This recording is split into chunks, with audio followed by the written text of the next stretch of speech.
Hi, my name's Megan. I teach 6th through 12th grade in Georgia.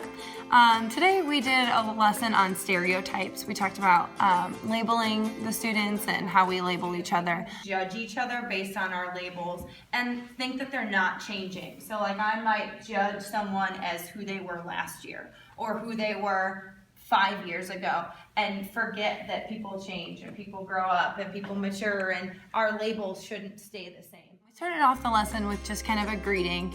It's great when we can get the kids up and moving, and so we circled up and just did a little good morning to each other, throwing a ball around. I'm going to say good morning, whoever's name, and throw them the ball. Good morning, Maddie. Good morning, Shania. Good morning, Ethan. Then we came back and did a game where they were on 2 different teams and they had to come up with what we called alter egos for themselves.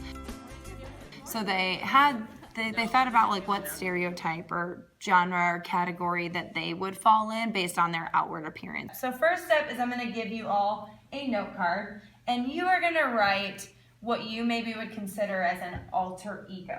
So we all have things maybe like stereotypes that we've kind of been labeled or put in a certain category. So someone would look at us and maybe our outward appearance looks like an athlete or looks like a... So if people thought they were a jock or athlete or someone who was in the band or played music or things like that, and then considered what was really in them to do, what they really represented.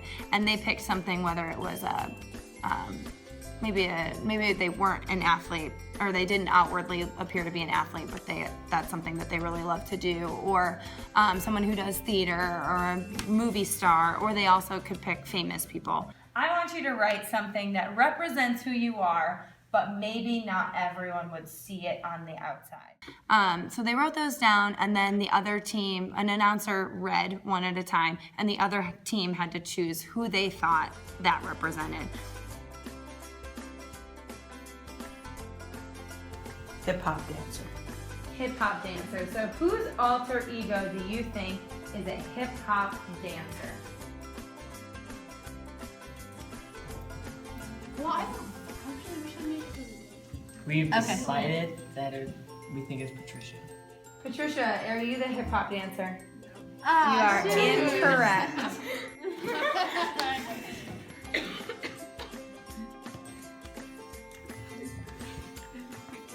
We think that Devin, is that you? All right, Devin, come on over.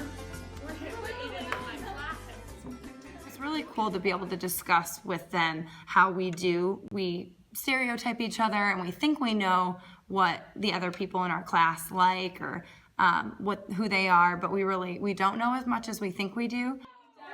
So we can really label people or put stereotypes on people when they're not accurate.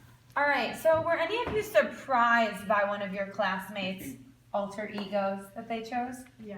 I was surprised about Corley's hip hop dancing. I didn't know you liked hip hop.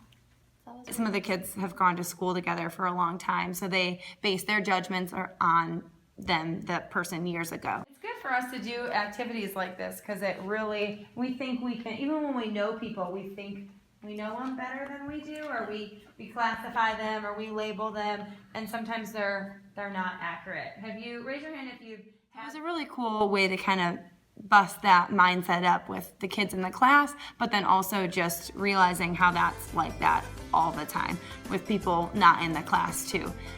So it was a great lesson on stereotypes and really talking about getting to know a person and more than just what their outward appearance looks like.